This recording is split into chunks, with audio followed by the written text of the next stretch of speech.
Former transgender activist warns of deadly disturbing transition dangers. We are manufacturing transgender kids. And then she goes on to say kids' lives are completely torn apart.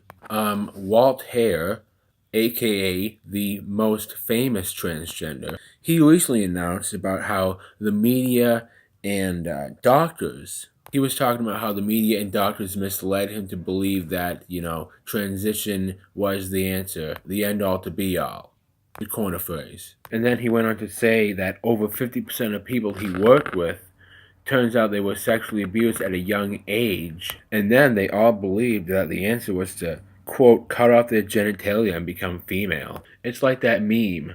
Go ahead, call the police. What are they good? They can't unrape you. Basically, it's the same logic. I mean, just replace police with doctor. Go ahead, call the doctor. They can't unmolest you. That's just my take on it.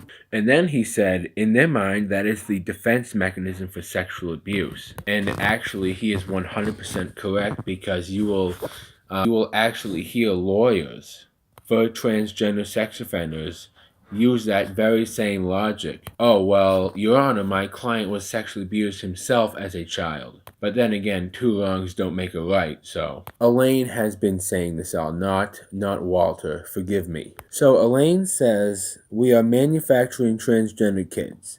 We are manufacturing their depression, their anxiety. Again, I fucked up. We are manufacturing transgender kids.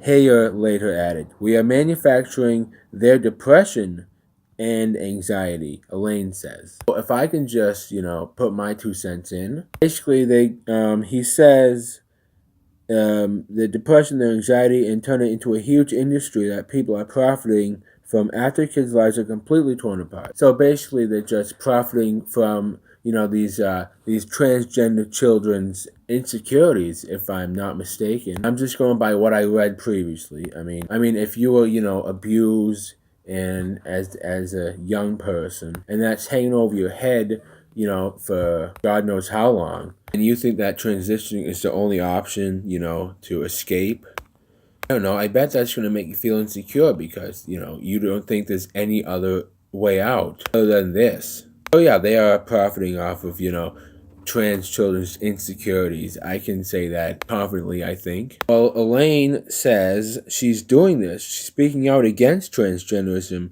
to help the children and the parents and the family members. Okay, so I'm going to paraphrase here. As a parent, you would want to do everything to help your child out, right? Get the best solutions for the problems he or she faces. Yet when it comes to gender dysphoric children, there's only one solution, and it turns out that solution sucks. I will say this. It says it has, also this one solution has no basis in science, common sense, or compassion. She also added that doctors no longer try to discourage children from believing that they are transgender. Instead, offer empty support. Would that be considered virtue signaling? Oh, I lied.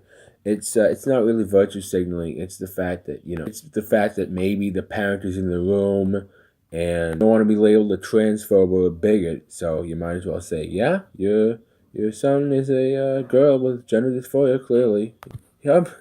No need to sue. And then eventually, she explained, about the high risk of suicide. This is probably the best piece of advice. Why not help children learn to love the bodies in which they were born?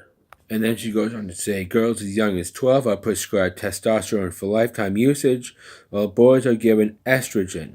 He says, Marian Rutigliano, he said the suicide rate among transgender children is astronomical. In about 5 to 10 years, that's when the suicide rates start to go up dramatically. Gonna get gay for a second. I guess that's the true definition of loving yourself. If you were born a male and you believe you're female, loving yourself does not mean embracing your true identity or what you think is your true identity. Loving yourself would be embracing, your body despite the flaws you think that are, that come with the wrong body and your mindset. Own your body. Actually, when I first saw this article, I thought it was going to go into a completely different direction. That's where I was going to take it. Parents are manufacturing kids in the sense that children are very naive, right? Just like a real life Barbie doll. Again, I'm going to bring up Britain's first transgender family. The mother was born a man and the father was born a woman, and they're raising their child as a girl. What are they doing? They're basically taking the human doll and saying, okay, you're going to wear this, you're going to put this on, and this is how you're going to act. This is how you're going to live your life now. But I guess you could take the scientific route too.